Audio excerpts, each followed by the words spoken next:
bendiga a todos los hermanos y hermanas, amigos que nos visitan, amén. Sean todos bienvenidos a la casa del Señor. Vamos a abrir nuestra Biblia en el Salmo 32. Salmos 32, versículos 1 y 2. Y Romanos 6, 23 después.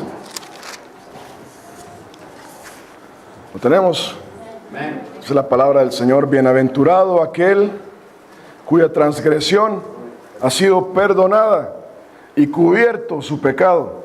Bienaventurado el hombre a quien Jehová no culpa de iniquidad y en cuyo espíritu no hay engaño. Y Romanos 6, 23 dice: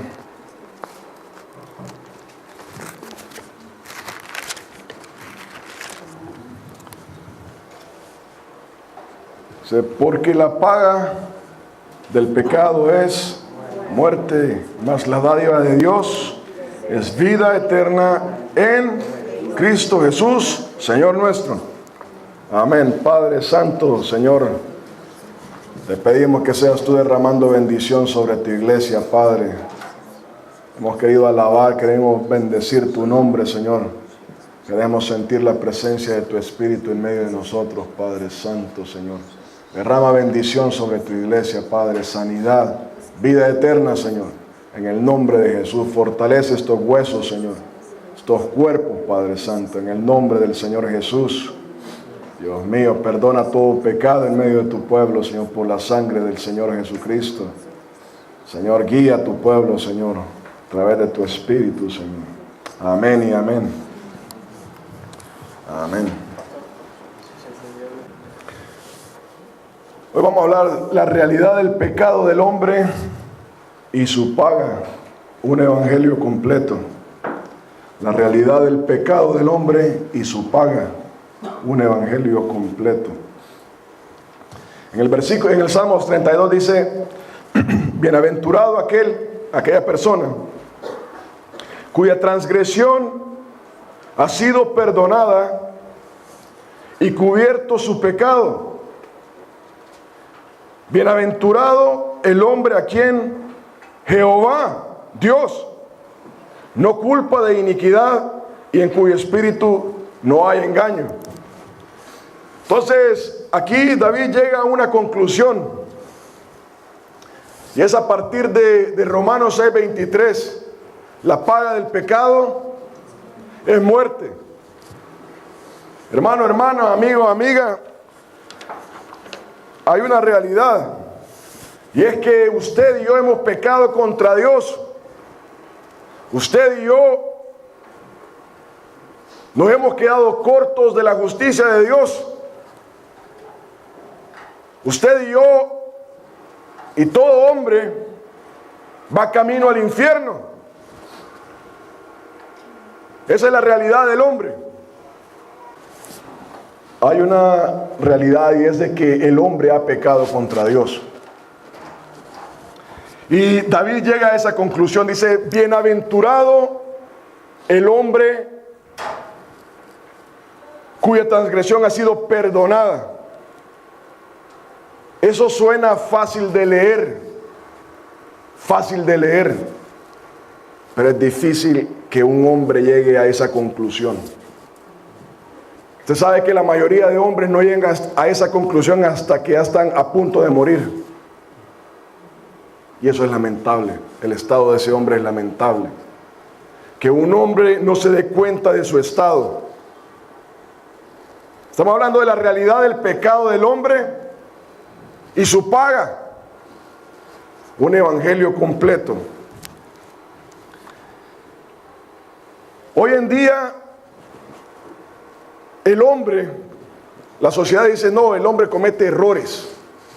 El hombre comete errores, y está bien que cometa errores. Todos cometemos errores, nos equivocamos, no hay problema. La iglesia de Cristo estoy hablando. La iglesia de Cristo dice: reciba a Cristo Jesús y Él va a transformar su vida. O sea que le está diciendo, el hombre tiene una realidad en su mente. No, yo soy bueno. Realmente yo no soy tan malo. Yo soy una persona más o menos buena. Cristo me va a ayudar a llenar lo que me hace falta. Ese es un evangelio a medias. ¿Cristo Jesús transforma nuestras vidas? Sí, sí. Pero Cristo Jesús no vino aquí principalmente para transformar nuestras vidas. La razón por la que el hombre necesita a Cristo Jesús es porque el hombre va al infierno. Y solamente Cristo lo puede salvar de ese infierno. Y vamos a ver por qué es importante determinar esto. Vuelvo a repetir, el hombre piensa, no, miren, yo soy bueno. Dios está contento conmigo. Usted no ha hablado con las personas en la calle, con sus familiares. No, yo soy bueno. Todo el mundo piensa que es bueno. Hermano, hermana, amigo, amiga, hay una realidad que nosotros somos malos. La naturaleza del hombre es ser malo. No lo digo yo. Lo dice la palabra de Dios. Quiero enseñarle lo que Dios piensa de usted y de mí, de todos los hombres. Veamos en el Salmo 7, versículo 11.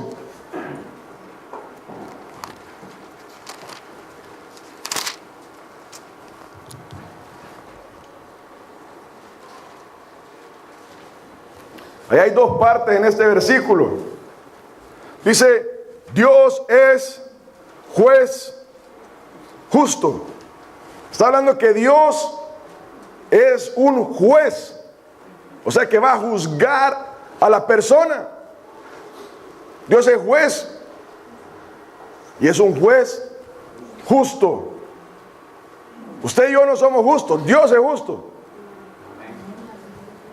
Y después tiene una segunda parte. Y Dios, Él es un juez justo, Él va a juzgar. Dice, y Dios está airado contra el impío todos los días. O sea, está dejando al hombre en una posición imposible. Usted y yo nos damos cuenta que hemos pecado contra Dios. Usted y yo hemos pecado contra Dios. El hombre ha pecado contra Dios, ¿verdad? ¿Quién de nosotros ha mentido? ¿Quién de nosotros ha robado? Yo robaba. ¿Quién de nosotros ha deseado algo que no le pertenece? ¿Quién de nosotros ha adorado a otro Dios? Yo adoraba a otro Dios. Dios está enojado contra el impío, dice la palabra de Dios. Y esa es la realidad de los hombres. No lo digo yo. No se enoje contra mí. Lo dice la palabra de Dios. Dios está airado. No, pero yo no soy esa persona. Dios está airado con los impíos, con Stalin, con Hitler, pero no conmigo. Eso es lo que todo el mundo piensa, ¿verdad? Dios está enojado contra el impío, con que está en la cárcel, pero no conmigo. La persona, si es realmente honesta consigo misma, se da cuenta que está perdida, que ha pecado contra Dios. Pero veamos qué dice la palabra, Romanos 3.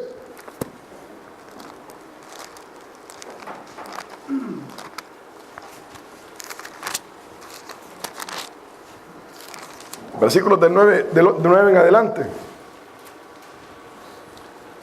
Y aquí está hablando de la condición de los hombres y la necesidad de los hombres de buscar a Dios. Dice, ¿qué pues? ¿Somos nosotros mejores que ellos? En ninguna manera.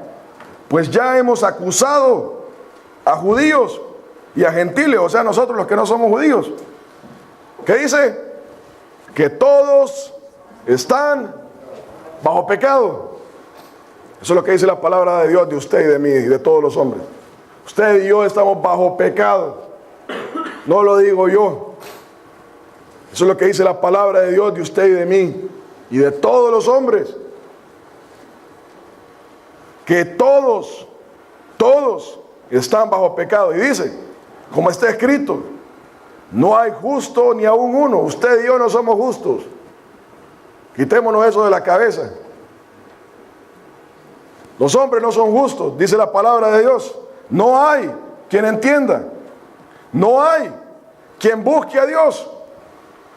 Todos se desviaron, a unas se hicieron inútiles. No hay quien haga lo bueno, no hay ni siquiera uno. Sepulcro abierte su garganta, con su lengua engañan. Veneno de áspides hay debajo de sus labios. Su boca está llena de maldición y de amargura. Sus pies se apresuran para derramar sangre. Quebranto y desventura hay en sus caminos, y no conocieron camino de paz. No hay temor de Dios delante de sus ojos. Entonces está describiendo la condición de todos los hombres delante de Dios. Así es como Dios ve a todos los hombres. Pero sabemos que todo lo que la ley dice, lo dice a los que están bajo la ley, para que toda boca se cierre y todo el mundo, todos, queden bajo el juicio de Dios, ya que por la obra de la ley ningún ser humano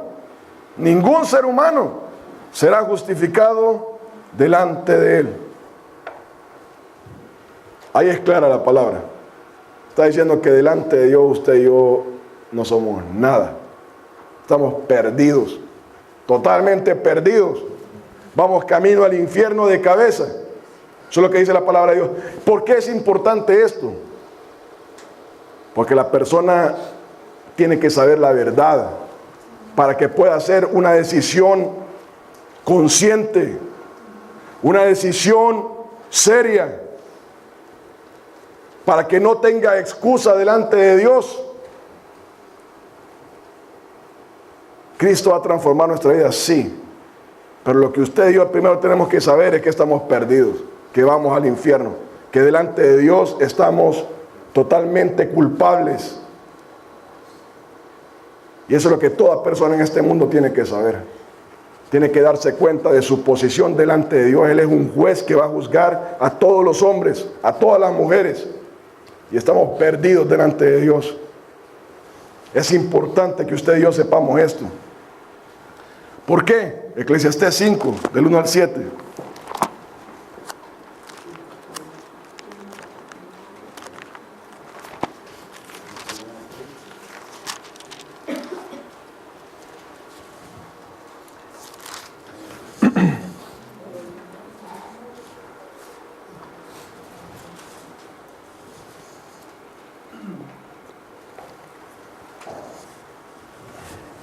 ¿Lo tenemos? Dice, cuando fueres a la casa de Dios, o sea, cuando nos presentamos delante de la presencia del Señor, guarda tu pie y acércate más para oír que para ofrecer el sacrificio de los necios, porque no saben que hacen mal. No te des prisa con tu boca, ni tu corazón se apresure a proferir palabra delante de Dios, porque Dios está en el cielo y tú sobre la tierra, por tanto, sean pocas tus palabras. Porque de la mucha ocupación viene el sueño, y de la multitud de las palabras, la voz del necio. Cuando a Dios haces promesa, esa es la parte importante. Cuando a Dios haces promesa, no tardes en cumplirla, porque Él no se complace en los insensatos. Cumple lo que prometes. Mejor es que no prometas y que no prometas y no cumplas. La iglesia de la Odisea, ¿se acuerda, verdad? No dejes que tu boca te haga pecar, ni digas delante del ángel que fue ignorancia. ¿Por qué harás que Dios se enoje a causa de tu voz y que destruya la obra de tus manos? Donde abundan los sueños, también abundan las vanidades y las muchas palabras, mas tú teme a Dios. Entonces aquí la palabra de Dios nos dice que si vamos a tomar una decisión, tiene que ser una decisión consciente de lo que estamos haciendo. Hermano, hoy en día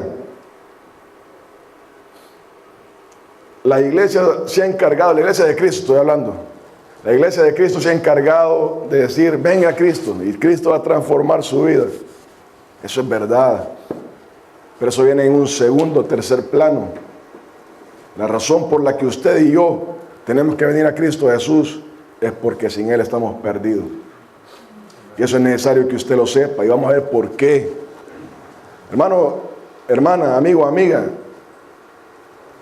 Hoy día las corporaciones le dicen, mire, venga aquí, le ofrezco un plan de teléfono, de cualquier cosa.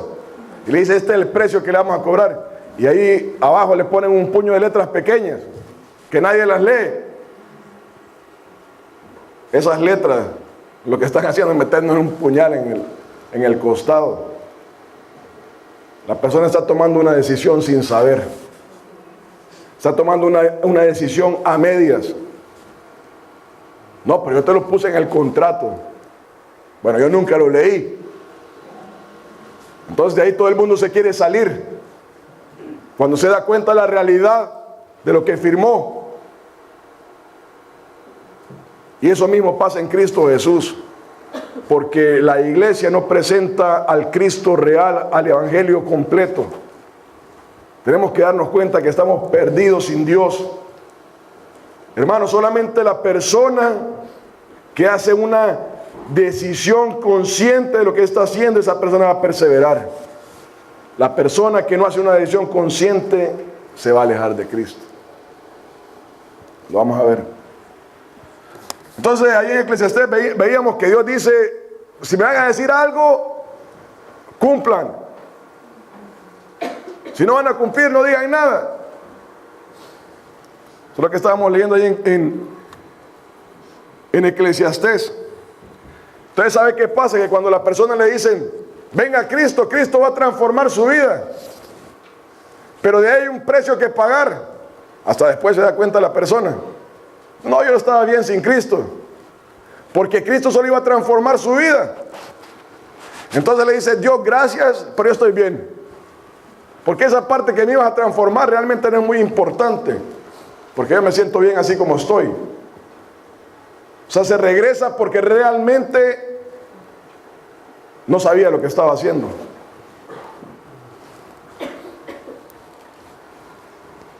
Esa persona no está consciente de su necesidad del Señor Jesús.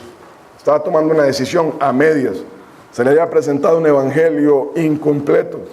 Veamos qué dice la palabra en Juan 6, del 60 al 69.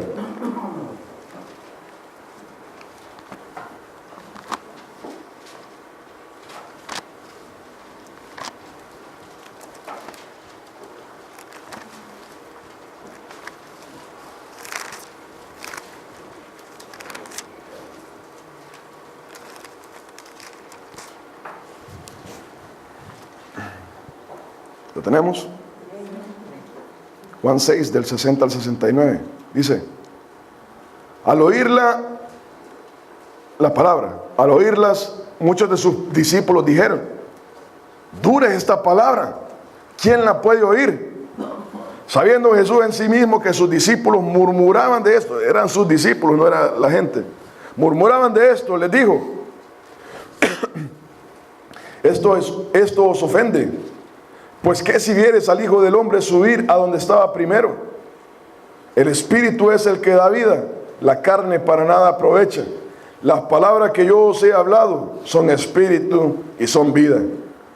Pero hay algunos de vosotros que no creen, porque Jesús sabía desde el principio quiénes eran los que no creían y quién le había de entregar. Y dijo, por eso os he dicho que ninguno puede venir a mí si no le fuere dado del Padre.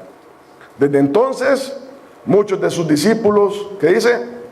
Volvieron atrás y ya no andaban con él. Y ya no andaban con él. Dijo entonces Jesús a los 12, ¿queréis acaso iros también vosotros? Y esta es la parte importante. Le respondió Simón Pedro, Señor, ¿a quién iremos? Tú tienes palabras de vida eterna y nosotros hemos creído y conocemos que tú eres el Cristo, el Hijo del Dios viviente. Las primeras personas, esos discípulos que se volvieron atrás, dijeron, no, esto es demasiado duro. Esto realmente no es para mí. ¿Por qué? Porque ellos estaban ahí por un beneficio, por un interés. Cuando llega la prueba, cuando llega la confrontación en la vida de la persona, cuando llega el momento de vivir para Cristo, dicen, no, esto realmente no es para mí. Él va a transformar mi vida y todo lo que quieran, pero realmente yo no necesito esto ahorita. yo estoy bien. Tal vez lo necesito después, pero ahorita yo estoy bien. Esa era una decisión inconsciente. Pero Pedro tiene otra respuesta. ¿Cómo dos personas llegan a dos respuestas diferentes en una situación igual? ¿Por qué? ¿Por qué es que dos personas en una misma situación toman dos decisiones diferentes? Dice ahí la primera de que, dice, dura esta palabra, ¿quién la puede oír sabiendo? Perdón, en el versículo 66 dice, desde entonces muchos de sus discípulos volvieron atrás y ya no andaban con él. Este hombre había resucitado muertos, había sanado a los enfermos, había transformado el agua en vino.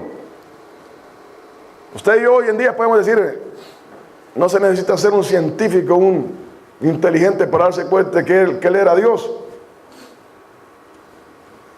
Pero la cosa es que estos hombres llegaron a esa conclusión: no, realmente esto no es para mí. Este hombre puede hacer lo que quiera, pero yo me vuelvo atrás, no voy a andar con él más. Y Pedro dice, ¿a quién iremos? Y esa es la conclusión que una persona que ha sido compungida de verdad en su corazón llega. Bueno, ¿y qué voy a hacer entonces, pues? Si solamente Él me puede sacar del infierno. No hay religión, no hay hombre, no hay conocimiento que nos pueda librar del infierno a nosotros, excepto Cristo Jesús. Y es por eso que Pedro llega a esa conclusión y dice, ¿y a quién vamos a ir? ¿Qué vamos a hacer? Si aquí no hay vuelta de hoja, aquí no hay para dónde hacerse. Solamente Cristo es la respuesta.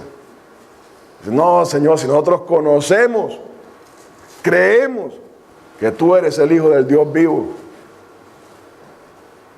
Una decisión consciente.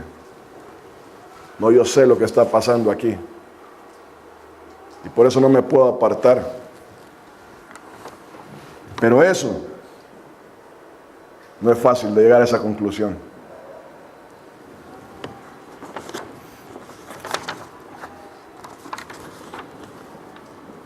Siguiendo a Cristo, cuando se nos presenta un evangelio así a la mitad, llega el momento en que la persona dice, bueno, ¿y qué voy a hacer? Nos dicen, no, realmente yo no voy a seguir. Realmente a mí no me interesa esto mucho. Y no estoy hablando de decir que yo soy cristiano, estoy hablando de verdaderamente seguir al Señor. Veamos en Lucas 7, versículos del 36 al 50.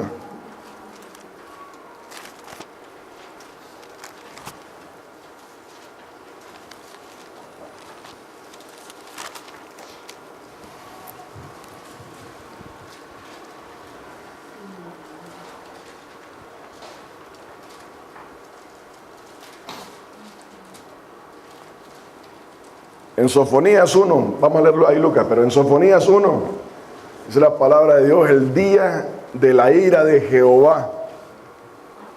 Así comienza Sofonías. Y habla y dice, yo voy a raer al hombre de la faz de la tierra, dice Jehová. Veamos qué dice aquí Lucas 7, versículos del 36 al 50. Uno de los fariseos rogó a Jesús que comiese con él, y habiendo entrado en casa del fariseo se sentó a la mesa. Entonces una mujer de la ciudad que era pecadora, comencemos por eso, esta mujer era pecadora, al saber que Jesús estaba a la mesa en casa del fariseo, trajo un frasco de alabastro con perfume, y estando detrás de él a sus pies llorando, comenzó a regar con lágrimas sus pies y los enjugaba con sus cabellos, y besaba sus pies y los ungía con el perfume. Cuando vio esto el fariseo que le había convidado, dijo para sí, si fuera profeta, conocería quién y qué clase de mujer es la que le toca, que es pecadora. Entonces respondiendo Jesús le dijo, Simón, una cosa tengo que decirte. Y él le dijo, di maestro. Un acreedor tenía 2 deudores. El uno le debía 500 denarios y el otro 50. Y no teniendo ellos con qué pagar. Comencemos por eso. No teniendo ellos con qué pagar, perdonó a ambos. Di pues, ¿cuál de ellos le amará más? Respondiendo Simón dijo, pienso que aquel a quien perdonó más. Y él le dijo, rectamente ha juzgado. Y él le dijo, y vuelto a la mujer, dijo a Simón, ¿ves esta mujer? Entré en tu casa y no me diste agua para mis pies, mas esta ha regado mis pies con lágrimas y los ha enjugado con sus cabellos. No me diste beso, mas esta, desde que entré, no ha cesado de besar mis pies. No ungiste mi cabeza con aceite, mas esta ha ungido con perfume mis pies, por lo cual te digo que sus muchos pecados le son perdonados, porque amó mucho. Mas aquel a quien se le perdona poco, poco ama. Y a ella le dijo, tus pecados te son perdonados. Y los que estaban juntamente sentados a la mesa comenzaron a decir entre sí, ¿quién es este que también perdona pecados? Pero él dijo a la mujer, tu fe te ha salvado, ve en paz. Este es el meollo del asunto. Cuando la persona piensa de que Cristo solamente va a transformar su vida, dice, nada, realmente no es tanta la cosa aquí. Dice, ama poco, no le doy beso, no enjugo nada. Era la costumbre lavarle los pies, ¿verdad? Pero no le lavo nada, porque realmente no ha hecho mucho por mí. Esta mujer se había dado cuenta que era pecadora, que iba camino al infierno. Se daba cuenta que estaba mal delante de Dios. Eso la llevó a tener otra actitud delante del Señor. Y eso es lo que hace de la diferencia en el caminar cristiano. En el caminar cristiano, la persona que piensa, no, yo estoy ahí por ver qué pasa, esa persona rápido va a salir. Cristo no le interesa mucho, porque no se ha dado cuenta de lo grave de su situación. Está en una situación grave. El infierno por la eternidad, pero no se ha dado cuenta de su situación. Esta mujer se había dado cuenta, sé que fue a sacar todo lo que tenía, hasta su propia cabeza ocupó para limpiar al Señor. Ese es el producto de un corazón agradecido. Y es por eso de que es importante que la iglesia sepa, es por eso que es importante que los demás sepan primero su situación, para que sepan qué van a hacer por el Señor, cómo van a vivir para el Señor. No, el Señor va a transformar mi vida, el Señor nos va a hacer ricos, el Señor nos va a sacar de problemas. Hebreos 11.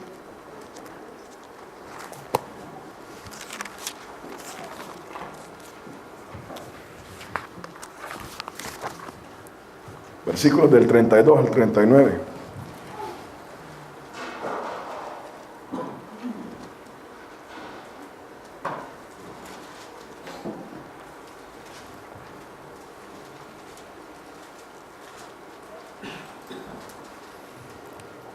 ¿Y qué más digo? Hebreos 11, del 32 al 39.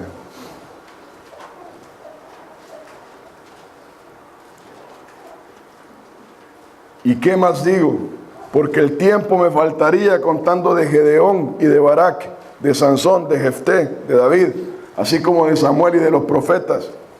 Oiga, que por fe conquistaron reinos, hicieron justicia, alcanzaron promesas, abrieron bocas de leones, apagaron fuegos impetuosos, evitaron filo de espada, sacaron fuerzas de debilidad, se hicieron fuertes en batalla, pusieron en fuga ejércitos extranjeros. Las mujeres recibieron sus muertos mediante resurrección, mas otros fueron atormentados, no aceptando el rescate a fin de obtener mejor resurrección.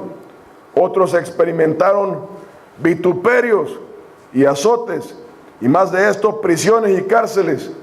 Fueron apedreados, aserrados, puestos a prueba, muertos a filo de espada. Anduvieron de acá para allá cubiertos de pieles de ovejas y de cabras, pobres, angustiados, maltratados, de los cuales el mundo no era digno, errando por los desiertos, por los montes, por las cuevas y por las cavernas de la tierra.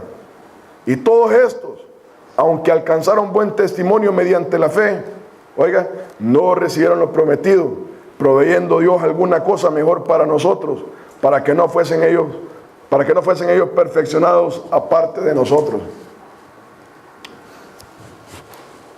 Hermano, hermana, seguir a Cristo tiene un precio. Hoy día usted y yo somos más que bendecidos. Tenemos un paréntesis en la historia. Usted y yo no sufrimos persecución, gracias al Señor. Pero las cosas cambian, los tiempos cambian. Y dentro de muy poco va a haber persecución para la iglesia otra vez. Hermano, aquí la palabra de Dios nos dice qué es lo que le pasa a las personas que siguen al Señor. Personas que siguen al Señor andan en cavernas, en desiertos, pobres, maltratados, ofendidos. Ese es el precio de seguir al Señor. Y es por eso que usted y yo tenemos que saber cuál es el trato completo. Lo que lleva a recibir a Cristo, vivir para Cristo. Porque si estamos pensando de que el Señor va a transformar nuestra vida y nos va a arreglar todo, cuando venga la prueba somos los primeros que salimos corriendo. Pero si usted y yo sabemos que estamos escapando del infierno, que vamos a entrar al reino de Dios para siempre, la cosa es diferente. Ahí usted y yo vamos a tener una ancla segura en Cristo Jesús. Una ancla segura a pesar de las pruebas. Una ancla segura a pesar de las enfermedades. Yo he seguido a Cristo Jesús porque Él es mi Redentor. He seguido a Cristo Jesús porque Él es el que ha salvado mi alma del infierno. No hay nada que usted y yo podamos pagar por eso. Nada. Usted y yo no podemos pagar por esa salvación. Dice ahí la palabra, ni dando a nuestro primogénito, a lo más amado, ni con eso podemos pagar nuestra salvación. No podemos pagar con nada. Cristo Jesús nos ha dado esa salvación. Entonces usted y yo vamos a hacer una decisión segura.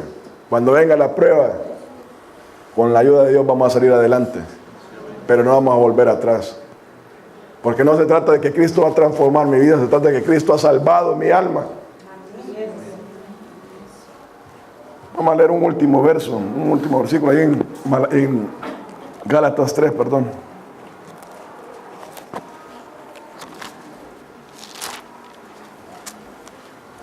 Del 23 al 27.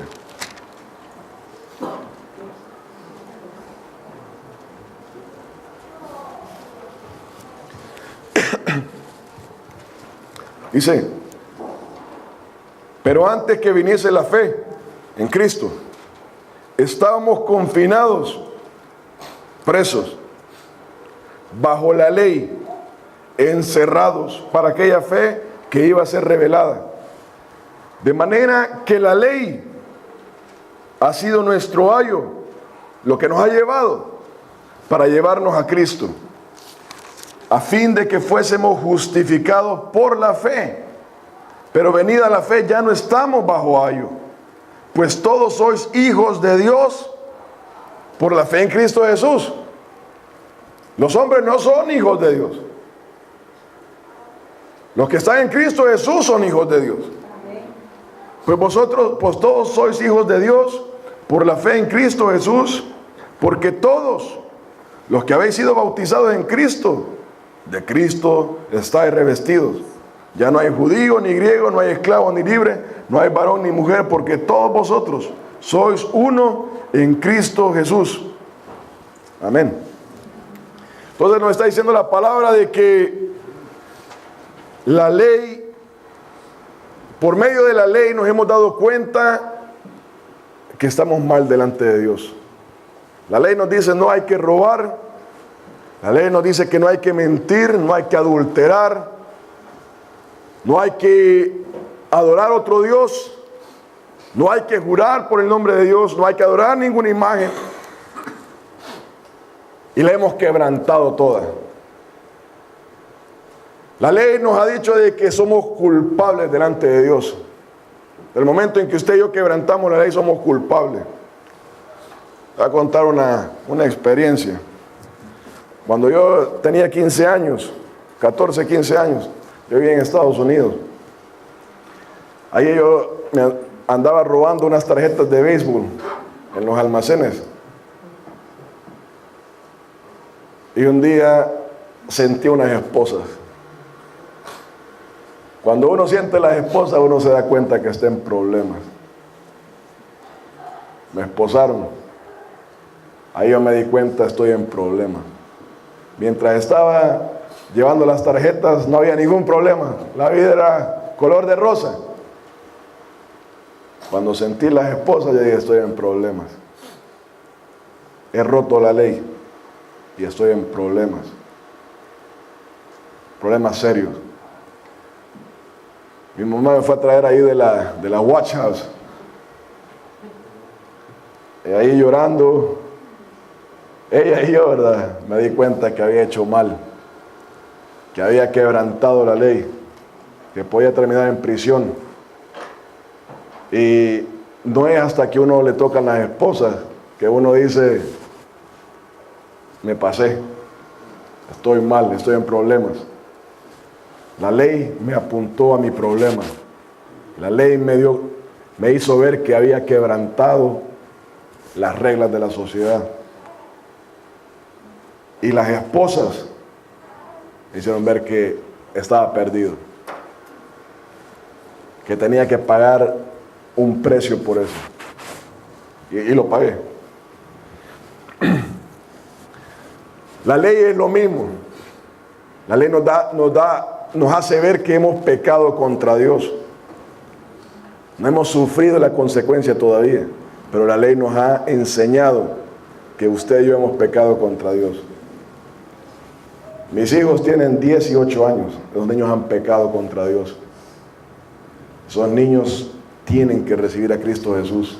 De lo contrario van a ir al infierno. Así es de dura la realidad. No lo digo yo, lo dice la palabra de Dios.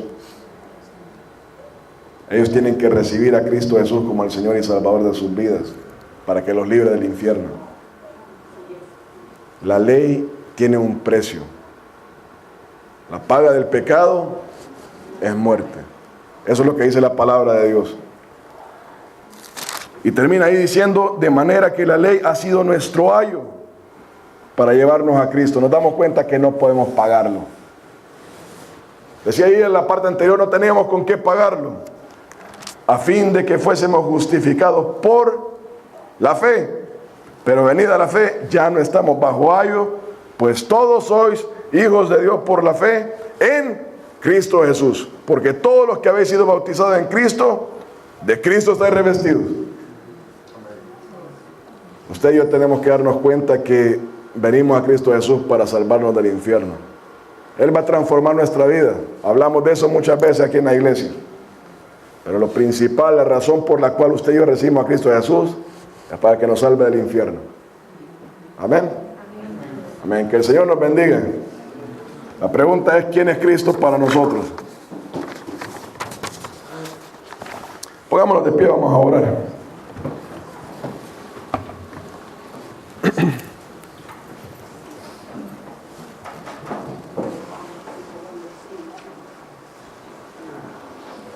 Padre amado, Dios mío, Señor.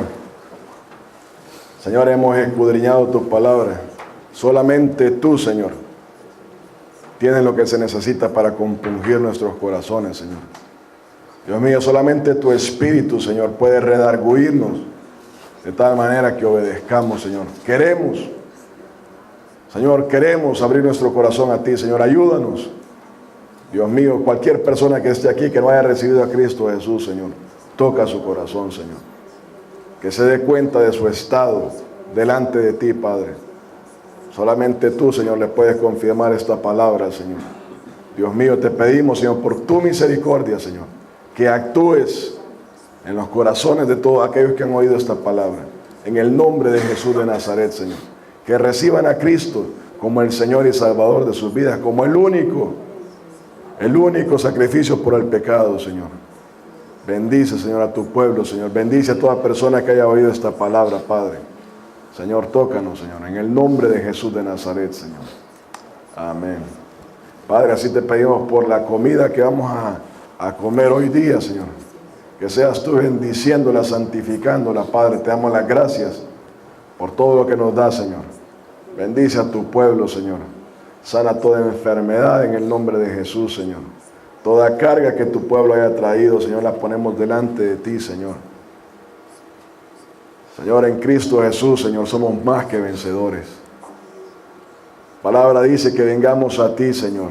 Queremos venir a ti, Señor, poner nuestras cargas delante de ti, Cristo, que tú las lleves, Señor. No queremos ser más los que manejamos nuestra vida, Señor, sino entregártela a ti, Señor, en el nombre de Jesús de Nazaret, Señor. Amén y amén. Que el Señor les bendiga, hermanos, hermanas. El Señor los bendiga.